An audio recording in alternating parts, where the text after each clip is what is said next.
வணக்கம் நண்பர்களே, இந்த வீடியோவில் எதை பற்றி பார்க்க போகிறோன்னா டிஎன்டிஇடி 2025 பேப்பர் 2ஓட தமிழில் முந்தைய வருடங்களில் கேட்கப்பட்ட கேள்விகள் பற்றி தான் பார்க்க போகிறோம்.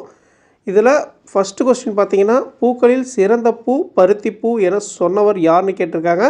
அவர் பேர் தமிழ் தென்றல். ஓகேங்களா.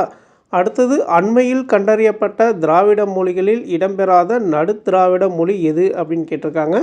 ஆன்சர் பார்த்தீங்கன்னா கதபா. ஓகேங்களா, கதபாங்கிறது ஆன்சர். அடுத்து, நகைச்சுவை உணர்வு இல்லாதவருக்கு பகலும் இருளாக தோன்றும் என கூறியவர் யார் அப்படின்னு சொல்லியிருக்காங்க. அது வந்து திருவள்ளுவர். ஆன்சர் பார்த்தீங்கன்னா திருவள்ளுவர். அதாவது நகைச்சுவை உணர்வு இல்லாதவருக்கு பகலும் இருளாக தோன்றும் என கூறியவர் திருவள்ளுவர். அடுத்த கொஸ்டின், ஈறுபோதல் முன்னின்று மெய்த்திரிதல் தனிக்குறிலின் முன் ஒற்று உயிர்வரின் இரட்டும் உடல் மேல் உயிர் வந்து ஒன்றுதல் ஆகிய வரிசையில் புணர்ந்த சொல் எதுன்னு கேட்டிருக்காங்க. அதுக்கு ஆன்சர் பார்த்தீங்கன்னா பேரூர். ஓகேங்களா. அடுத்தது, ஒரு செய்யுளுள்ள சீர்களையோ அடிகளையோ பொருள் உணர்ச்சிக்கு ஏற்ற வகையில் அமைத்து கொள்ளும் முறைக்கு டேஸ் என்று பெயர்னு கேட்டிருக்காங்க.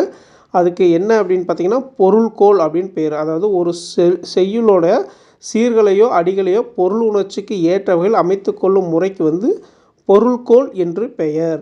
அடுத்த கொஸ்டின், ராசராச சோழனுலாவில் குறிப்பிடும் வட்டமகோததி என்பதில் மகததி என்பதன் பொருள் கேட்டிருக்காங்க. அந்த பொருள் பார்த்தா மகததி, அதோட பொருள் பார்த்திங்கன்னா கடல் அப்படின்னு அர்த்தம். மகததி அப்படின்னா கடல் அப்படின்னு அர்த்தம். ஓகேங்களா.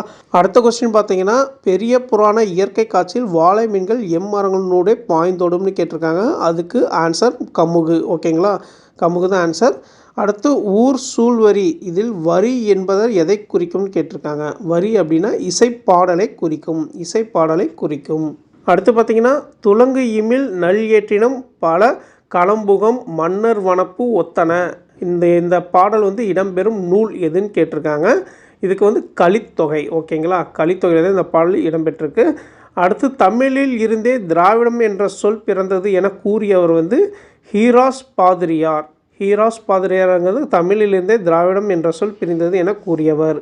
அடுத்து, முல்லை நெய்தல் மருதம் குறிஞ்சி ஐந்திணைகளுக்குரிய கருப்பொருள், அதாவது கருப்பொருளை வரிசைப்படுத்துகன்னு கேட்டிருக்காங்க. அதுக்கு ஆன்சர் பார்த்தீங்கன்னா காயா ஞாழல் காஞ்சி அகில். ஓகேங்களா.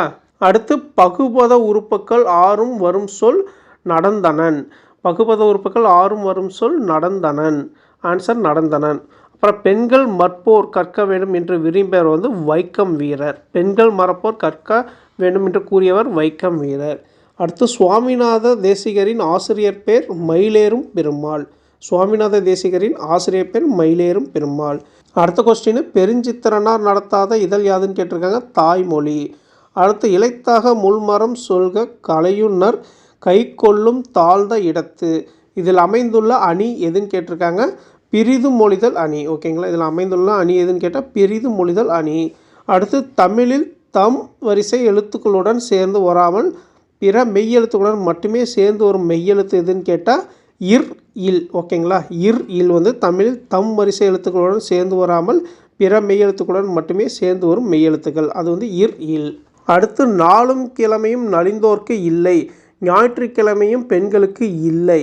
இப்புதுக்கவிதையின் ஆசிரியர் யாருன்னு கேட்டால் அப்துல் ரகுமான். ஓகேங்களா. அடுத்து, எருதத் குஞ்சர மல்லி என்பதன் எவ்வகை பெயராக அமையப்பெறுகிறதுன்னு கேட்டாங்க.